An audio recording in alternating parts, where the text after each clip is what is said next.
The ballroom was a sea of sharks, and Elara Vance was bleeding. They saw her simple dress, her quiet demeanor, and they laughed. They called her the professor's mousy wife, a drab sparrow among peacocks. Led by the cruel Serafina, the city's elite decided she was nothing. They relished in her humiliation at the grand gala, unaware they were mocking the wealthiest woman in the room. They thought they knew her. They were about to learn how devastatingly wrong they were, one 8-figure donation at a time.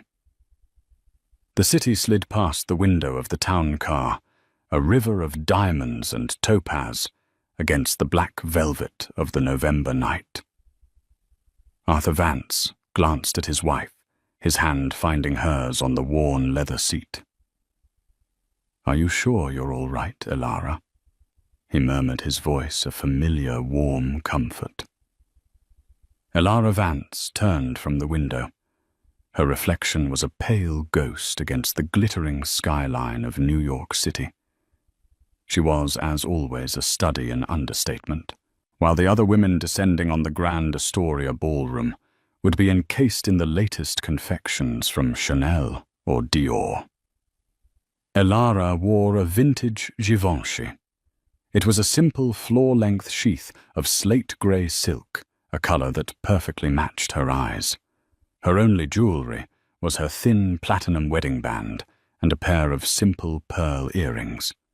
Her dark hair was pulled back in a simple, elegant chignon, a style that highlighted the delicate, intelligent bones of her face.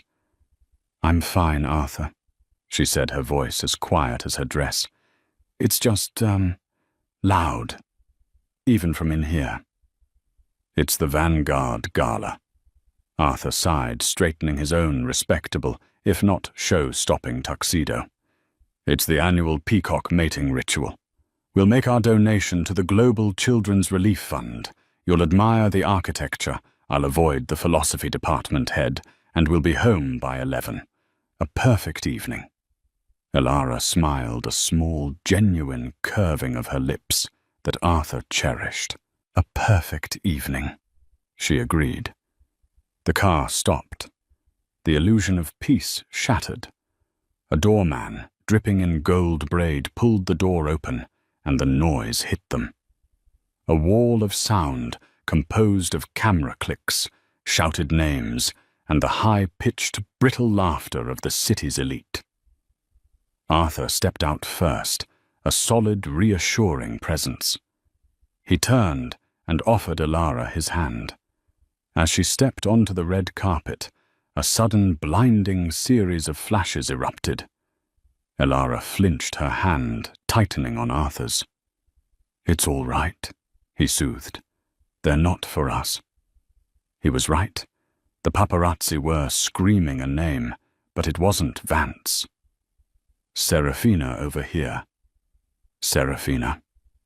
Who are you wearing?" A blood-red Lamborghini had pulled up behind them, and from it emerged Serafina Dubois Huxley. She was not a woman. She was an event. Her dress was a chaotic masterpiece of red feathers and sequins by Balenciaga, and a necklace of truly obscene diamonds on loan from Harry Winston, as the society pages would dutifully report tomorrow, was draped around her throat. Her laughter was loud and abrasive as she kissed the air on either side of an entertainment reporter's head. "She's vibrant," Arthur noted, steering Elara toward the entrance.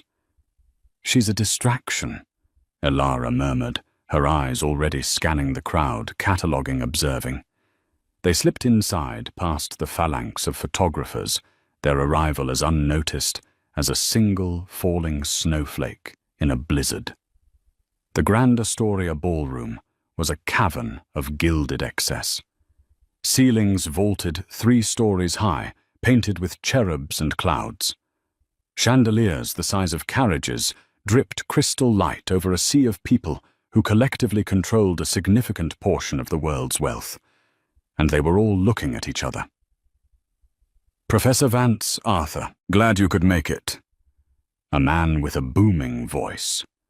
Marcus Thorne, a real estate developer with a predatory grin, clapped Arthur on the back. His eyes slid over Elara, dismissed her, and returned to Arthur. "Good of you to support the cause." "We wouldn't miss it, Marcus," Arthur said smoothly, his hand resting on the small of Elara's back.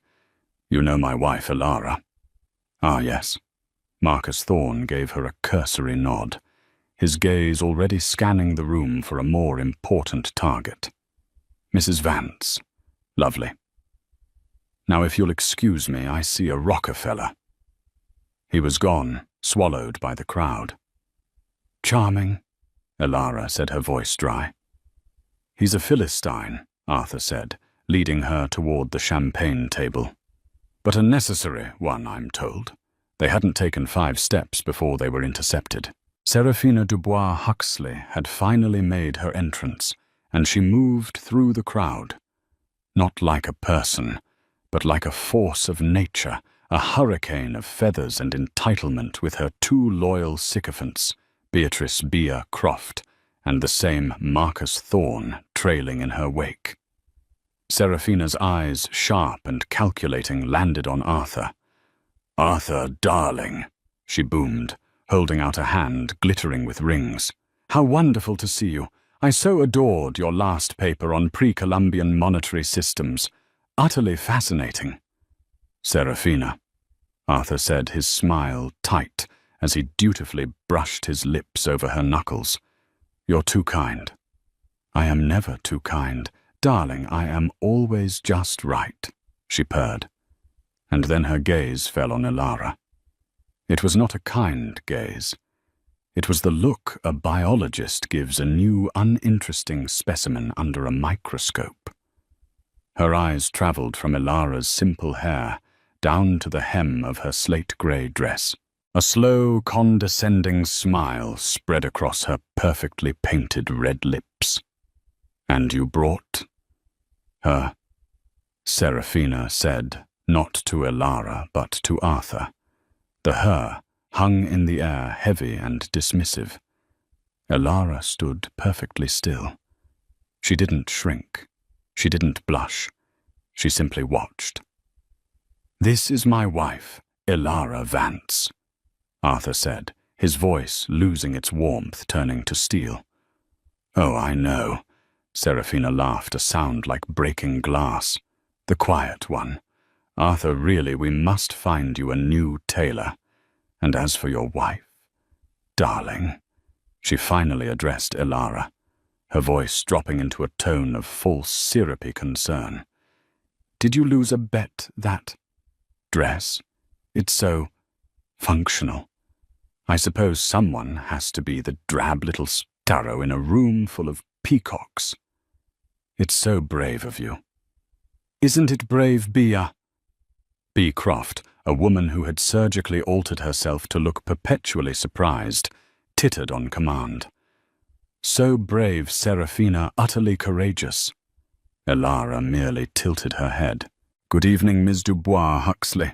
It's a lovely party. The floral arrangements are particularly stunning." The non-reaction, the simple polite observation, seemed to infuriate Seraphina more than any witty retort could have. Seraphina was used to people cowering or fighting back. She didn't know what to do with quiet indifference. "Yes, well," Seraphina snapped, her smile faltering. "Enjoy the canapes.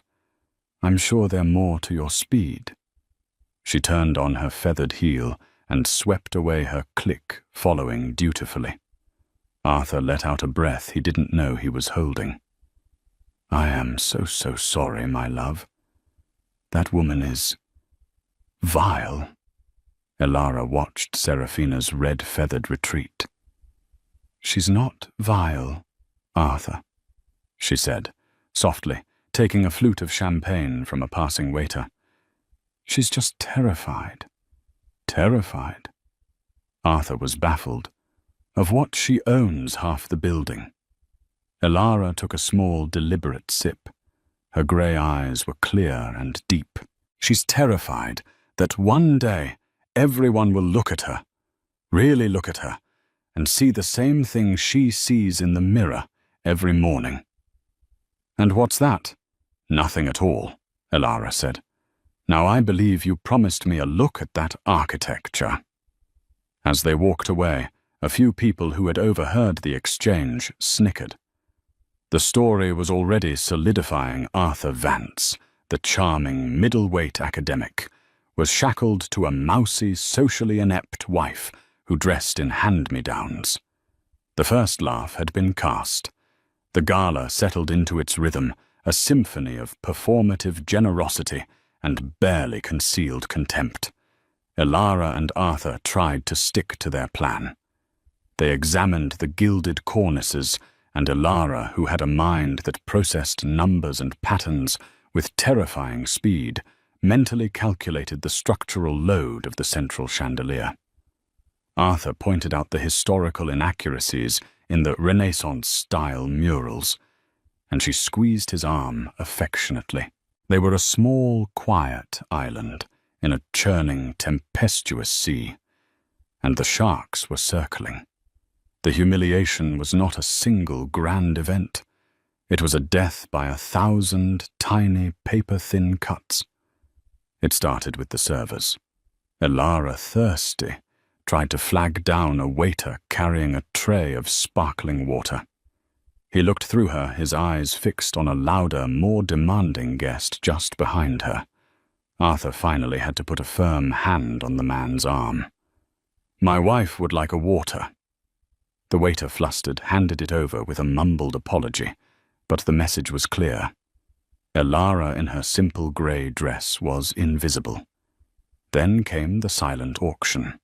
The tables were laden with ostentatious prizes: a week on a private yacht, a bespoke sports car, a dinner with a fading movie star. Elara and Arthur browsed more out of curiosity than genuine interest. They paused by a beautiful signed first edition set of Jane Austen.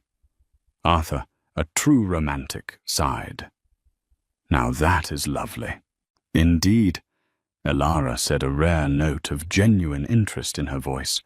The bidding sheet showed a starting price of $5,000. The current high bid was $15,000, signed by S. Dubois Huxley. "Well, she has expensive if predictable taste," Arthur murmured. "Perhaps we should place a bid," Elara suggested, picking up the pen. Before her pen could touch the paper, a hand adorned with a 10-carat yellow diamond clamped down on her wrist. It was B. Croft Seraphina's chief lieutenant. "Oh, darling, no." B gushed, her voice dripping with fake pity.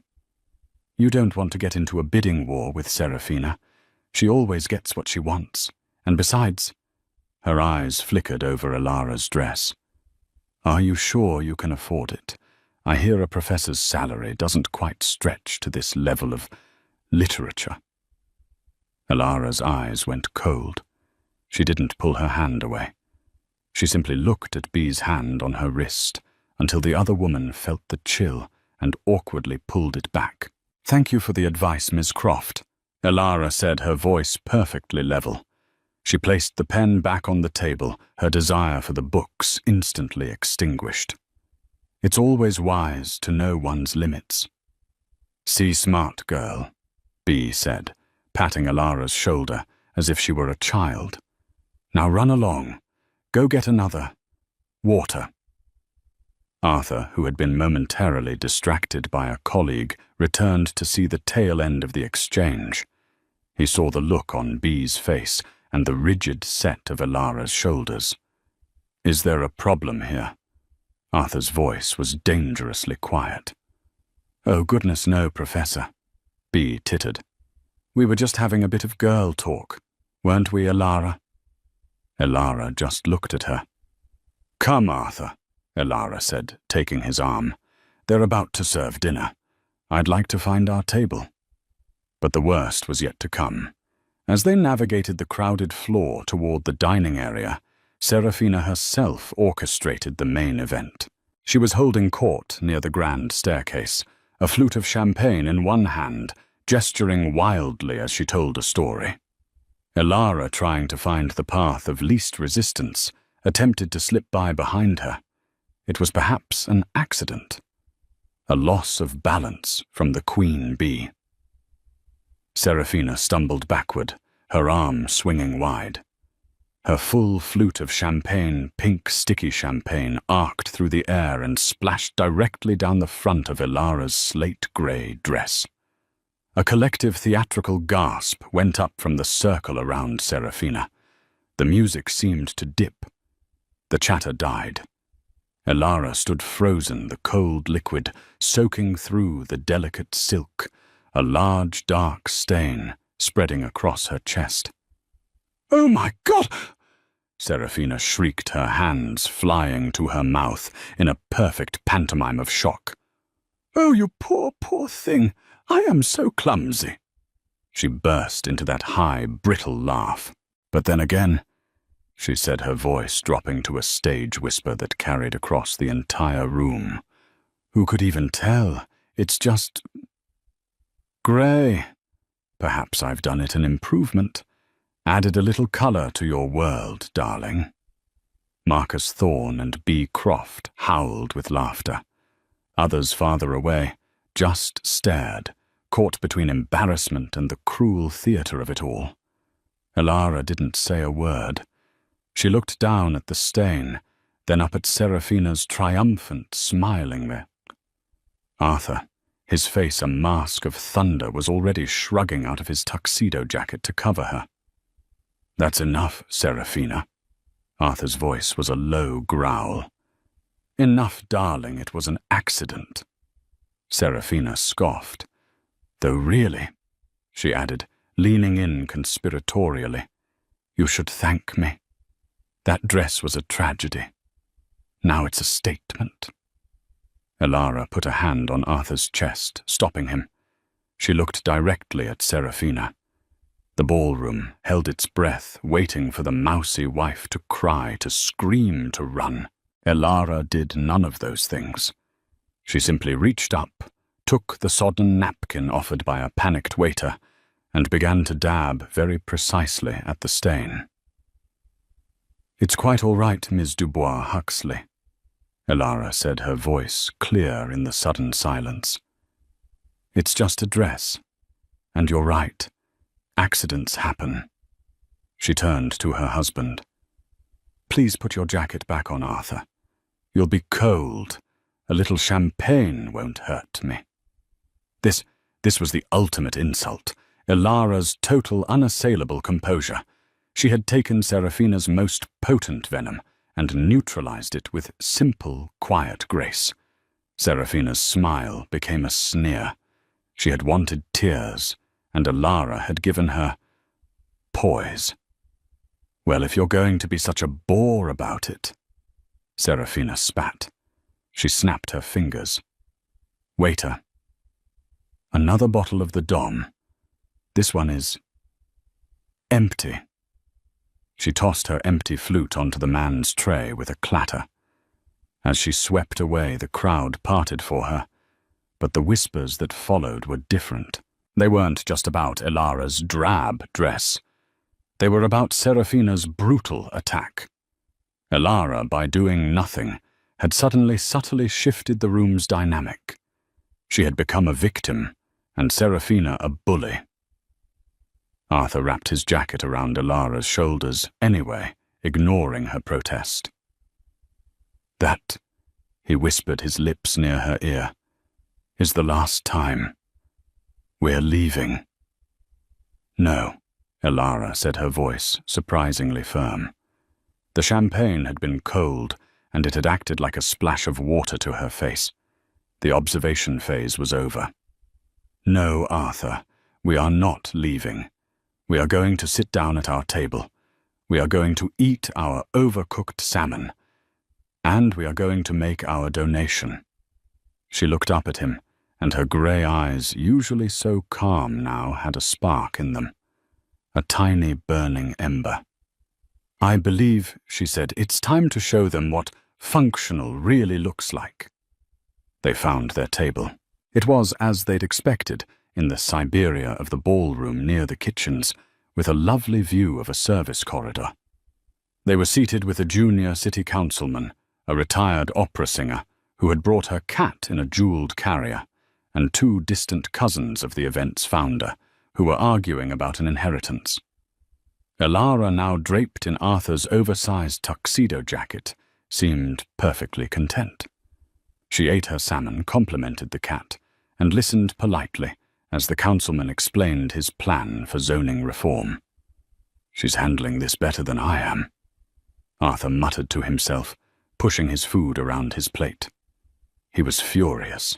He was a man of books and ideas, and this world of performative cruelty, this waste, it grated on his soul. But Elara, she was processing. From the main stage, the auctioneer, a man with a slick tuxedo and a voice that could charm a snake, kicked off the main event. "Ladies and gentlemen," he boomed, "we've had the silent auction, but now it's time for the real generosity to begin. Remember what we're here for. The children, the Global Children's Relief Fund."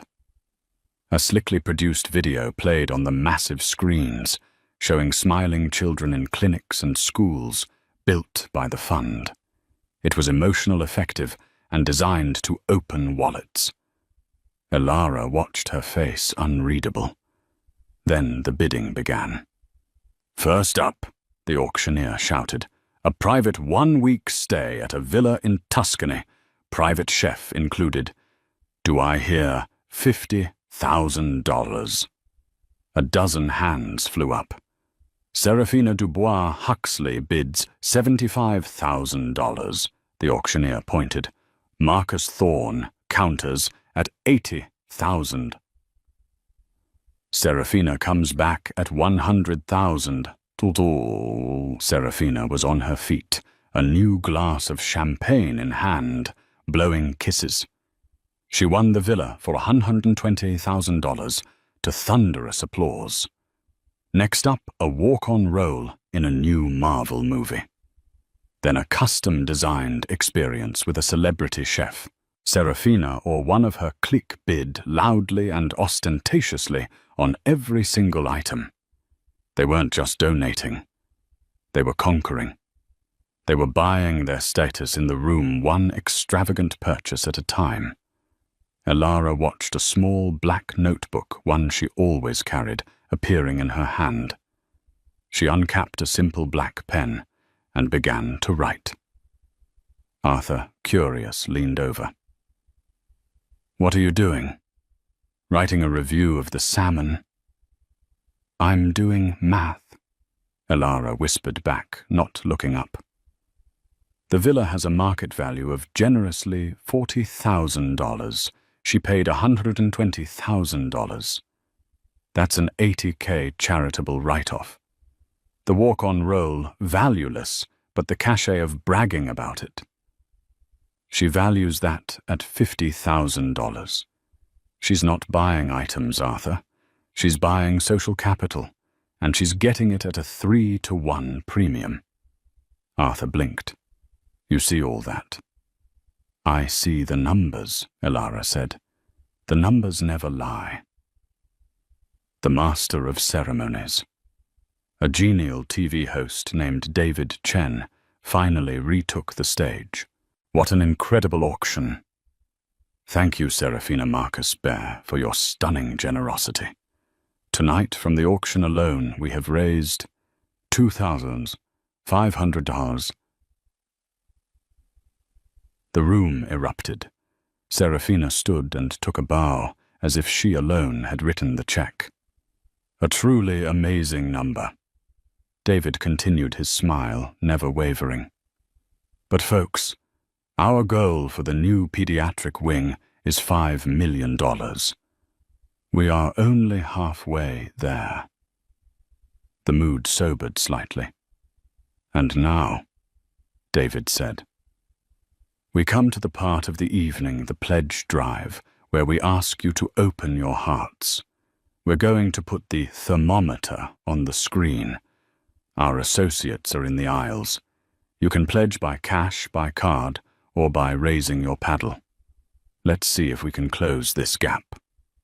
Let's see if we can get to $5 million for the children." A massive screen behind him lit up, showing the current total, $2,500,000. The music swelled. The lights dimmed. Waiters moved through the tables, offering more wine. Their other hand holding a tablet for donations. "Who will start us off?" David pleaded. "I will," Serafina shouted, her voice slurring slightly. She stood up again, weaving. "Put me down for another $250,000. The room exploded again. Serafina blew another kiss. The number on the screen jumped $2,750,000. "Thank you, Serafina. A queen of generosity," David cried. This triggered a small avalanche. 10,000, 5,000, the number crept up. 3 million, 3.2 million, 3.5 million, and then it stalled. The room grew quiet. The initial flurry of easy donations was over. They were still $1.5 million short. David Chen's smile was becoming strained. "Come on, ladies and gentlemen," he urged. "I know we can do this. Who has been saving their generosity for this very moment? Don't be shy." The room was silent. The sound of clinking silverware was suddenly deafening. Serafina, seeing her moment, grabbed the microphone from a nearby coordinator's table. "David, darling, it's just awful," she said into the mic, her voice echoing through the ballroom. The feedback screeched. "Serafina, please," David began, but she waved him off. "It's just tacky." Serafina continued, her eyes scanning the room, and then, as if drawn by a magnet, landing on table 42 in the back by the kitchens.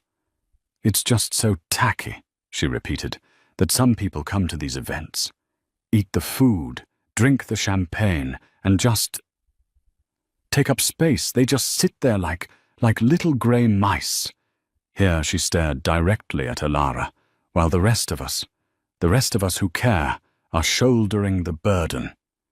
It's pathetic." The room was mortified. Arthur was halfway out of his chair, his face white with rage. "Alara, that's it.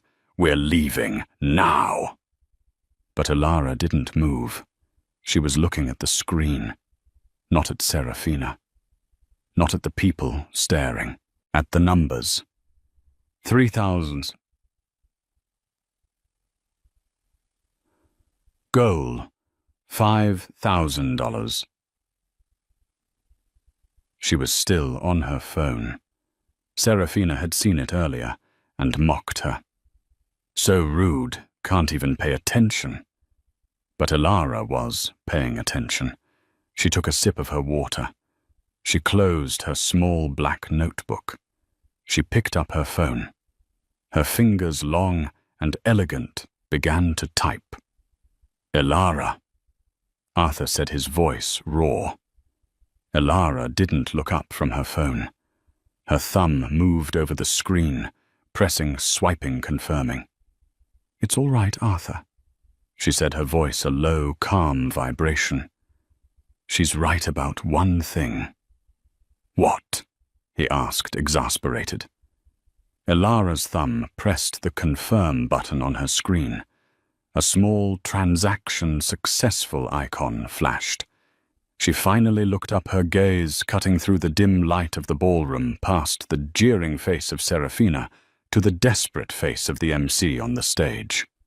"It is pathetic," she said. "They're not thinking nearly big enough. To understand what Alara Vance did next, you have to understand who she was. And no one in that ballroom save Arthur. And even he only knew 90% of it had any idea. Alara Vance was not Alara Vance. She was born Elara Vick, the daughter of a high school math teacher and a librarian in Omaha, Nebraska. She was a quiet child, a numbers girl. While other kids were playing house, Elara was learning Fortran. While they were at prom, she was winning national mathematics Olympiads. She went to Caltech on a full scholarship at 16. She was awkward. She didn't understand social cues. She understood binary. She saw the world not as a series of social interactions, but as a series of interconnected systems of inputs and outputs. And she saw very early on that the world systems were inefficient. In her dorm room at 19, she solved a problem that the brightest minds at Google, Amazon, and Microsoft were spending billions on predictive data compression. She wrote an algorithm. It was so elegant, so revolutionary, it could compress and stream massive data packets. Think entire genomes or high-definition video with almost zero latency. She called it ether. She didn't want to be a CEO. She didn't want to be famous. She hated meetings. She just wanted to build the next thing. So she did something smart. She licensed the core of Ether, not the platform itself, anonymously through a shell corporation she'd set up, with the help of a single, very discreet lawyer. The first check from a major defense contractor was for $50 million. She was 20 years old. She used that money to build the full Ether platform, a cloud computing logic core that was light years ahead of its competitors. By the time she was 22, every major tech company in the world was either using Ether's licensed tech or trying to buy the platform outright. When the Silicon Valley giants came knocking, they didn't find a young woman in a hoodie. They found a series of firewalled servers and a holding company registered in Delaware, Vance Aurelia Holdings. The Vance was for her grandmother. The Aurelia was for Marcus Aurelius, her favorite philosopher. When the bidding war for the majority stake of Ether concluded, Elara, now 23, was one of the wealthiest people on the planet. The final sale was for $22 billion. She had sold 90% of the company, but on one condition: she retained a 10% stake, a permanent and anonymous seat on the board, and final say over the Ether Foundation, the massive philanthropic arm she'd built into the company's bylaws. The world knew the name Ether. It was the invisible backbone of their smart homes, their streaming services, their stock markets. But the creator, the ghost in the machine, was unknown. The press called the anonymous founder EV and speculated it was a man.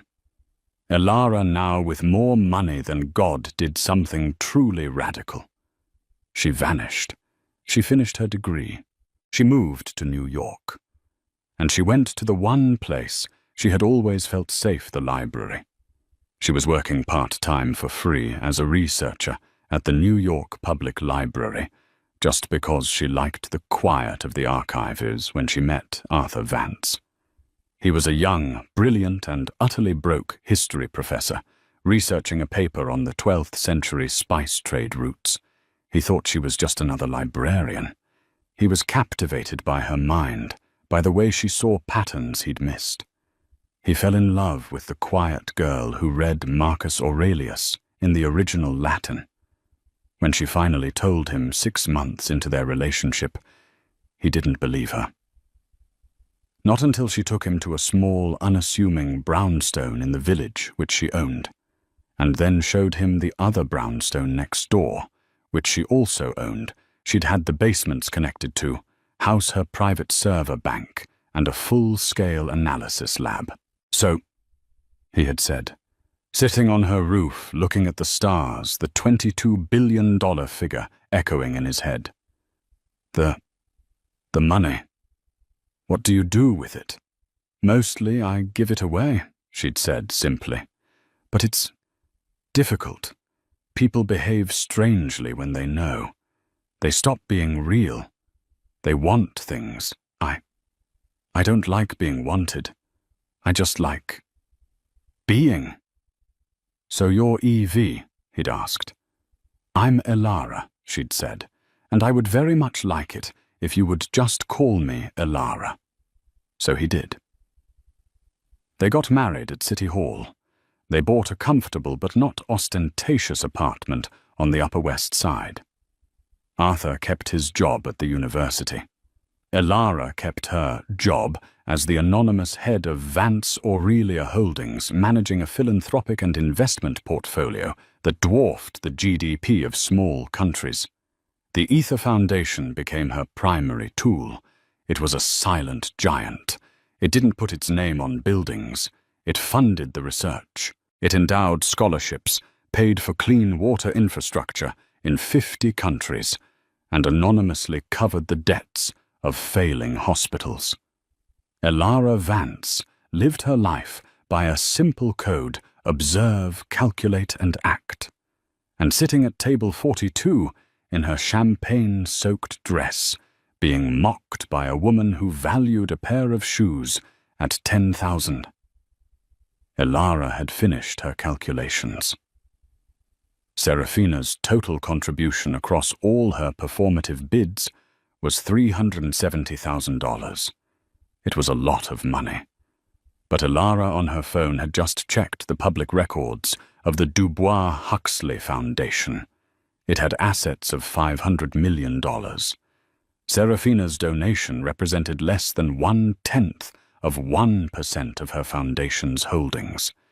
It was by Elara's math, a rounding error. A pathetic, insulting rounding error given the need. Elara looked at the video of the children. She looked at the total stalled at $3.5 million.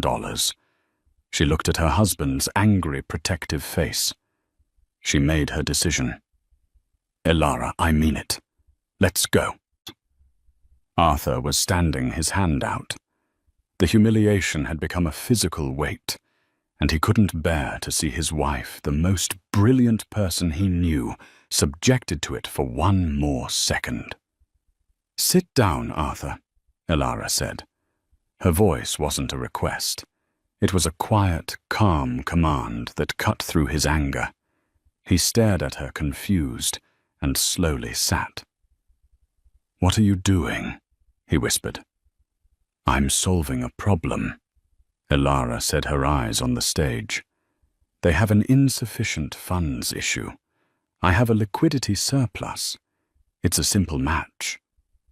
On her phone, she had just completed the transaction. A simple encrypted wire transfer from the Vance Aurelia Holdings primary philanthropic account to the Global Children's Relief Fund. The transfer was, by her standards, a modest one. She stood up. The entire table stared at her.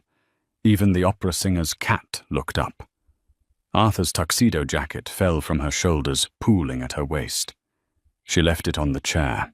She stood revealed in the slate-grey Givenchy dress, the dark, ugly stain of the pink champagne stark against the silk. She didn't try to hide it. She wore it like a battle scar. Elara, where are you going?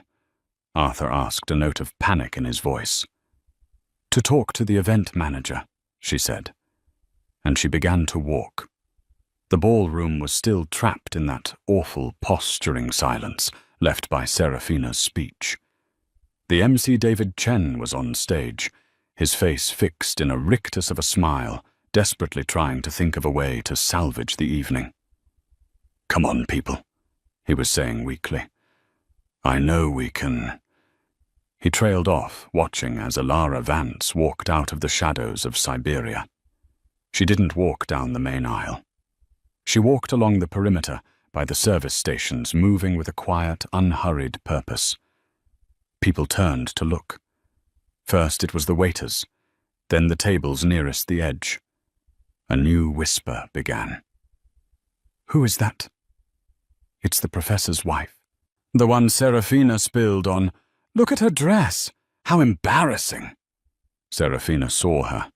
She was back at her front and center table, preening. She nudged Bay. "Oh, look," Serafina hissed loud enough for her table to hear. "The mouse is running, probably going to the bathroom to cry. So pathetic." But Alara wasn't going to the bathroom.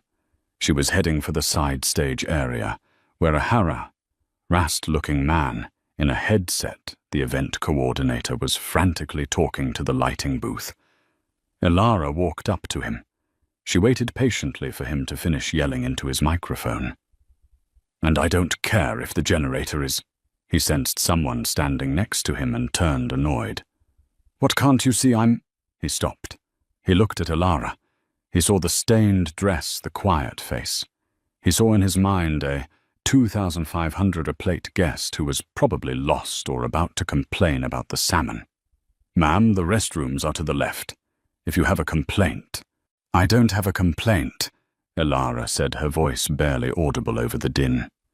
"I need to speak to Mr. Chen, the MC." The coordinator laughed, a short, sharp bark of stress. "Ma'am, he's in the middle of a show. We are $1.5 million short. I do not have time for—" "I know," Alara said. "That's why I need to speak to him. Or you can." "Speak to me about what?" he snapped. Alara held up her phone. On the screen was a bank confirmation, a wire transfer receipt from Vance Aurelia Holdings to the Global Children's Relief Fund.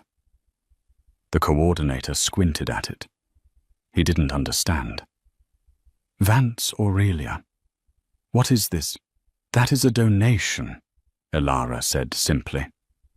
"Great, fine," the coordinator said, waving his hand dismissively. "We'll add it to the—" "Wait." He looked again. His eyes scanned past the routing numbers, past the encryption codes, and landed on the amount. His face went white. The color drained from his skin, leaving a pasty, sickly pallor. His hand, the one holding the clipboard, began to shake. Is this a joke?" he stammered. "I don't joke about money," Alara said. "This is—" He couldn't say the number. He just pointed at the screen, his finger trembling. "Yes," Alara said, "but I have a request. I would like the donation to be anonymous, from a friend, but I would like the amount to be reflected on the thermometer." "Can you do that?" The coordinator, whose name was Mark, just stared at her. He looked from the phone to her face. He saw the stained dress. He saw the simple pearl earrings. He saw the professor's mousy wife. And he saw the number on the phone. Phone screen. His brain simply broke. "Ma'am," he whispered, his voice cracking. That's more than—" "Can you do it or not?" Alara asked, not unkindly. "I understand if your system can't process a donation of that size from the floor. I can wait until tomorrow." "No." Mark yelped suddenly, terrified. This impossible magical number would vanish. "No, I can... Yes, I can do it." He fumbled for his headset, his hands shaking so badly he almost dropped it. "David," he whispered, his voice hoarse. "David, get ready. Get ready. I'm patching in a new pledge. A big one." On stage, David Chen heard the crackle in his ear. "A big one? How big, Mark?" "Did we get another 50K? Mark looked at Alara, who was just watching him with those calm, grey eyes. "No, David," Mark whispered into the mic, his gaze locked on the quiet woman in the stained dress. "You're not going to believe me." David Chen was dying on stage. The air was thick with the smell of expensive perfume and the sound of failure. They were stalled at $3,500,000. It was a disaster. "Come on, New York," he pleaded, his TV host's smile frozen in place. One last push for the children. Silence. Then his earpiece crackled.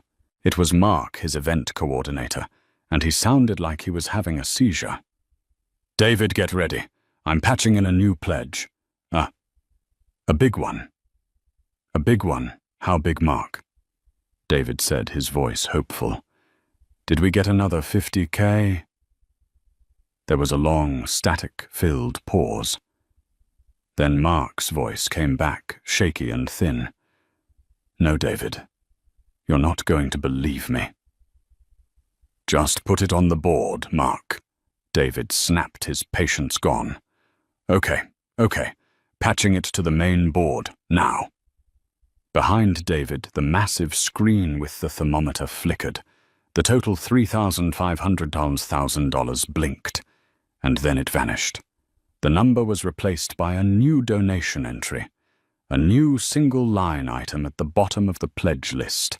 It read, Pledge, $30,000, $1,000, donor anonymous. Friend. For a full 3 seconds, the room did not react. The collective consciousness of the 800 people in the ballroom simply could not process the number. Their brains, attuned to $50,000 and $100,000, saw too many zeros. They thought it was a typo. Serafina at her table squinted. 30,000. Is that all? How cheap. No, Serafina. Marcus Thorne whispered, his face pale. Read it again. That's $30 million. The silence broke. It was not a gasp. It was a roar, a sound like a physical shock wave. 1,000 what? And, oh my God, all at once. The new total flashed on the screen. New total. $30,500,000. David Chen. The MC stared at the number. He turned to Mark in the wings, his face a mask of utter bewilderment. Mark, still shaking, pointed. He wasn't trying to point.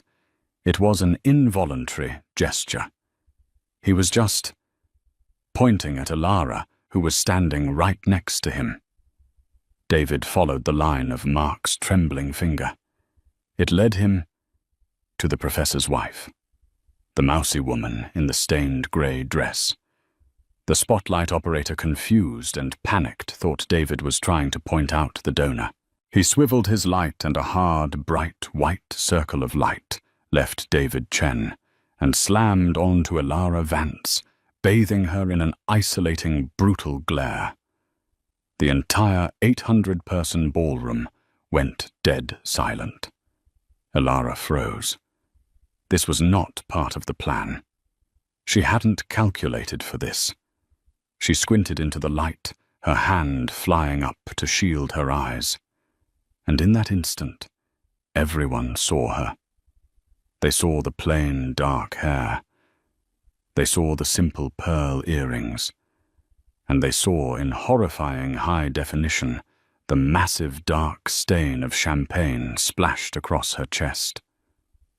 The whispers started again, but this time they weren't dismissive. They were sharp, confused, and electric. That's not possible. It's the professor's wife, 30 million. Her husband's a teacher. It's a mistake. It has to be a mistake. At the front table, Serafina Dubois Huxley was on her feet. Her face, a mask of perfectly applied makeup, was contorted in a mask of pure, unfiltered rage and disbelief. "That's absurd!" she shrieked, her voice cracking. "Stop the show, it's a joke. She's no one. She's nothing." She was screaming at David, at the technicians, at the universe. "She's probably just taking credit." Serafina pointed a finger, her diamonds flashing. "She's a fraud. She's a pathetic little liar." The room was on a knife's edge. They wanted to believe Serafina. It made sense that Alara was a fraud. It made more sense than the idea that this quiet, unassuming woman in a ruined dress had just casually dropped $30 million. Alara, trapped in the spotlight, looked lost. She looked at Arthur, who was frozen at his table, his face a picture of stunned, terrified pride. She looked at Serafina, who was marching toward the stage, her red feathers practically vibrating with fury. "I demand to see the manager. This is an insult to the real donors." The entire gala was about to collapse into a brawl. And then a new voice cut through the chaos. "I can assure you, Ms. Dubois-Huxley, the donation is quite real." The voice was deep calm and carried the weight of absolute authority. The crowd parted. Striding from the VIP section, the tables reserved for the real money, the old guard, was Robert Chen. Robert Chen was not just the MC's uncle. He was the CEO of the bank that sponsored the gala. He was a man who didn't just attend galas. He approved them. His bank, the Bank of Metropolitan Trust, handled the accounts for half the people in this room. And as it happened, it was the primary domestic bank for the Global Children's Relief Fund. He walked past Serafina as if she were a piece of furniture and stopped at the edge of the stage looking at Alara, who was still blinking in the spotlight. He gave a short, formal bow. "Mrs. Vance," he said, and his voice was picked up by the still live microphone on the podium. The entire room heard him. "I must apologize. I was not aware you were in attendance this evening. Had I known E.V. herself was gracing us, I would have seated you at my table." A new, more profound silence fell. "E.V. Who is E.V.?" Serafina stopped. What did you call her?" Robert Chen turned to Serafina. His eyes were cold. "I called her Ms. Dubois-Huxley by the name we at the bank use for our most valued clients. The principal of Vance Aurelia Holdings." The name Vance Aurelia rippled through the financial types in the room. It was a ghost, a behemoth, a holding company that moved markets without ever making a sound. But, Vance," Serafina stammered. "Her name is Vance." Robert Chen nodded. "Indeed, a coincidence, I'm sure." He turned back to Alara. "Mrs. Vance, your friend's donation has just been confirmed by our wire transfer division. It is to date the single largest private donation in the history of this fund. We are speechless." The spotlight on Alara was no longer an accusation. It was an anointment. She just nodded once to Mr. Chen. "It's for the children," she said, her voice a quiet whisper that miraculously the microphone seemed to catch. They deserve it." "No." Serafina's voice was a desperate wail. "I don't believe you. She's a fake." Arthur was at Alara's side now. He had crossed the ballroom floor in 10 long strides, and he put his arm around his wife's waist, pulling her out of the spotlight. "That's enough," he said to Robert Chen. "We're leaving." "Of course," Mr. Chen said, dipping his head again. But David Chen, the MC, who had been standing on stage with his jaw on the floor, suddenly got his voice back.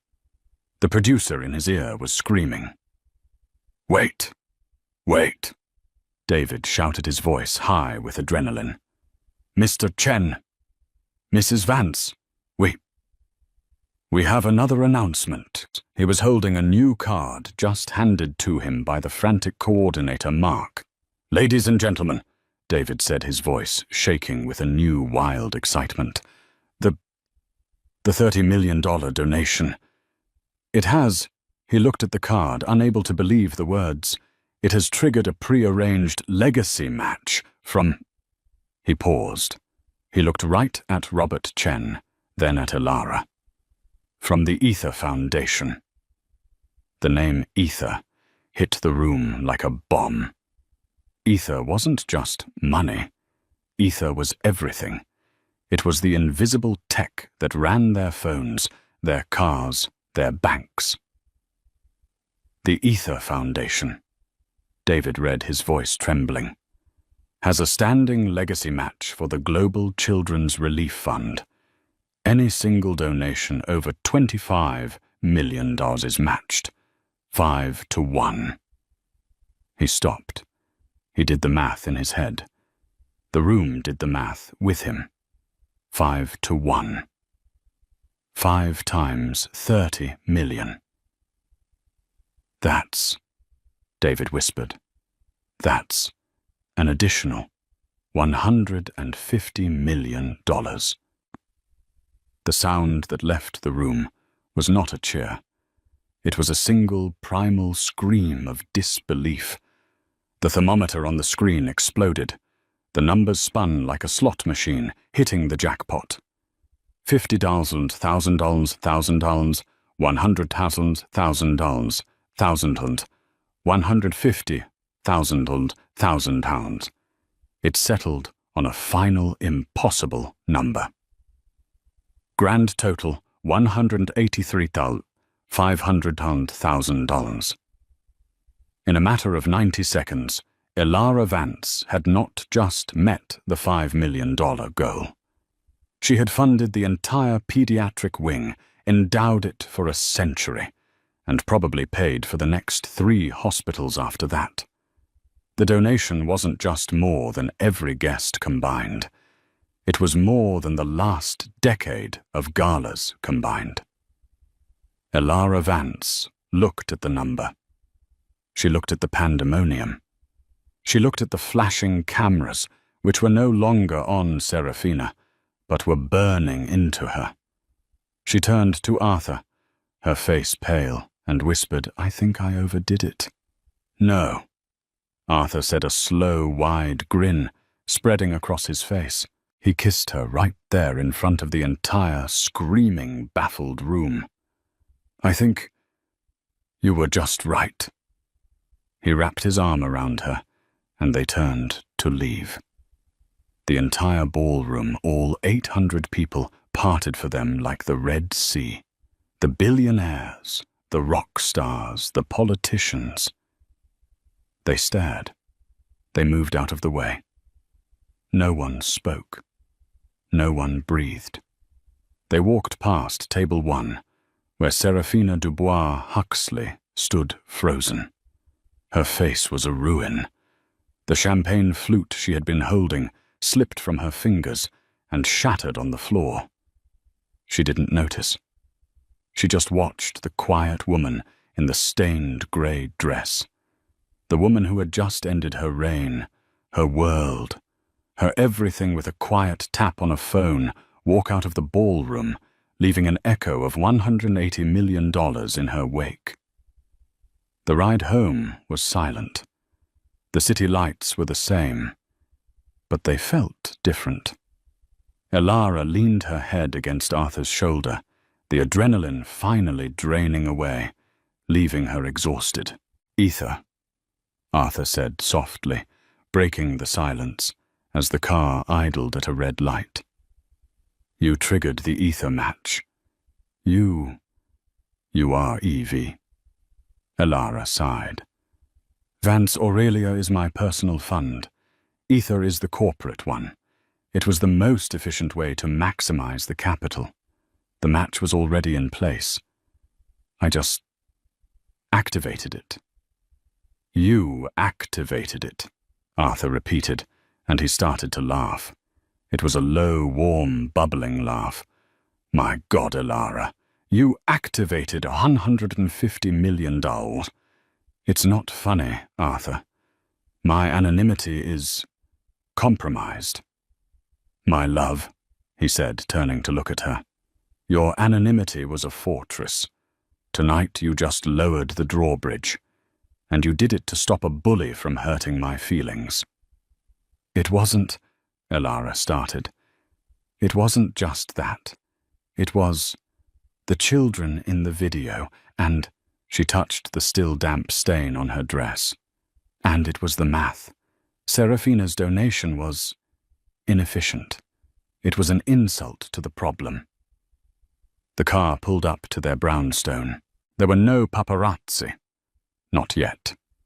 They were all still at the hotel trying to get a quote from a comatose Serafina. They went inside.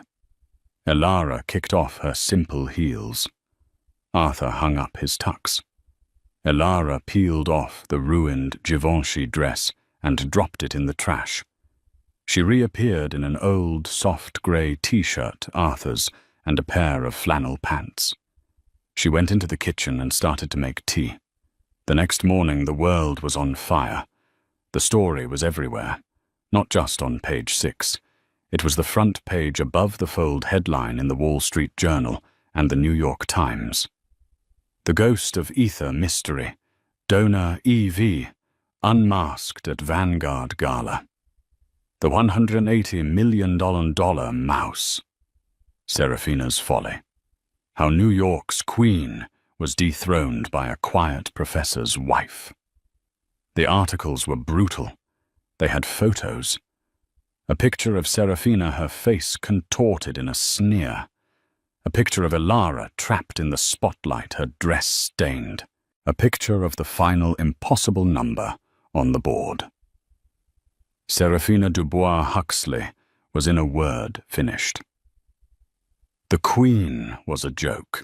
Her clique had evaporated. Marcus Thorne was already giving off-the-record quotes about how he always found her a bit crass. B. Croft was rumoured to be on a plane to Switzerland. The Dubois Huxley Foundation was under review by the IRS, triggered by an anonymous tip about her creative accounting. Arthur sat at their kitchen table, a simple oak table, reading the paper on his tablet. Elara was at the stove making pancakes. "It says here," Arthur said, "that Elara Vance, the reclusive EV of Ether, is poised to become the new quiet face of global philanthropy." "I don't want to be a face," Elara said, flipping a pancake. "I want to be a pair of hands." There was a knock at their door. Not a loud, demanding knock. A quiet, polite one. Arthur opened it. It was Robert Chen, the bank CEO, and a woman Arthur didn't recognize. "Professor Vance," Robert said, his voice hushed. "I apologize for the intrusion. This is Dr. Aris, the CEO of the Global Children's Relief Fund. We came to say thank you." Elara came out of the kitchen, wiping her hands on a dish towel. She was wearing her flannel pants and Arthur's t-shirt.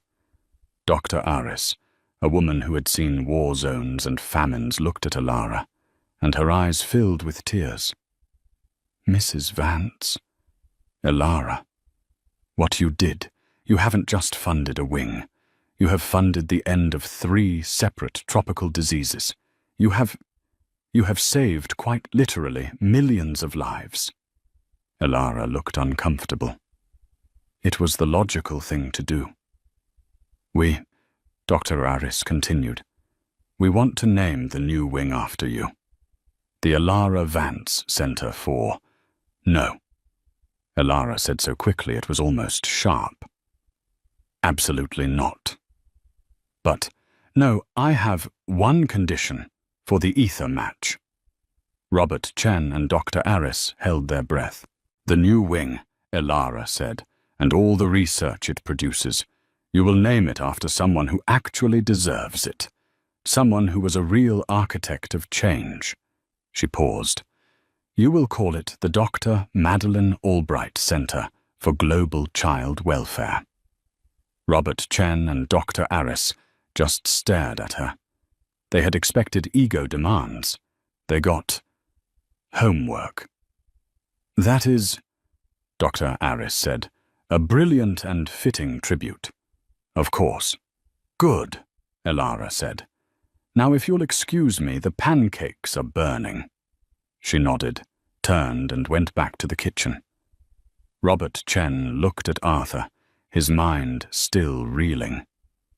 She is, Arthur said, a proud, happy smile on his face. The quietest and loudest person I have ever met. Good day, gentlemen. He closed the door, leaving them on the stoop. He walked into the kitchen where Elara was plating the pancakes. The smell of maple syrup and butter filled the small, quiet apartment. Doctor, Madeline Albright, Arthur asked, wrapping his arms around her waist from behind. She was practical, Elara murmured, leaning back into him. She got things done. I admire that. Arthur kissed the top of her head. I love you, Elara Vance. I love you too, Arthur, she said. Now eat. You have a 9 a.m. lecture on pre-Columbian monetary systems, and you can't be late.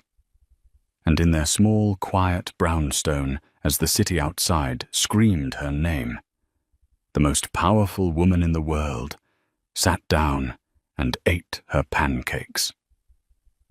In the end, it wasn't the money that silenced the room. It was the realization that true power doesn't need to scream. Elara Vance didn't just write a check.